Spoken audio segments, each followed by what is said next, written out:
Hello दोस्तों, नमस्कार। एक बार फिर से आपका स्वागत करते हैं डीएनएस भारत न्यूज़ में। हम लेकर आए हैं आपके लिए भोजपुरी से धमाकेदार खबर।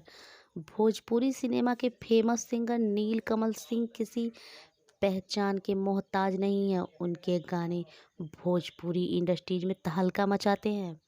भोजपुरी दर्शकों को नीलकमल सिंह के गाने बहुत पसंद आते हैं। जी हाँ, गाने की बात करें तो नीलकमल सिंह का नया गाना प्यार में बपुआ दीवार भइल बा सारेगामा हम भोजपुरी के ऑफिशियल यूट्यूब चैनल पर कल 9 जून को रिलीज हुआ, जो खूब धूम मचा रहा है। इस गाने में नीलकमल सिंह के साथ फेमस भोजपुरी एक्ट्रेस त्रिशाकर मधु नजर आ रही हैं। आपको बता दें कि नीलकमल सिंह के इस गाने को लिखा है दिवंगत भोजपुरी गीतकार श्याम देहाती ने और म्यूजिक दिया है सत्येंद्र ने। इस गाने में नीलकमल सिंह बिल्कुल अलग अंदाज में नजर आ रहे हैं और यह गाना भी मस्ती भरा है। दोस्तों, अगर आपको हमारा ये वीडियो पसंद आया तो प्लीज़ इसे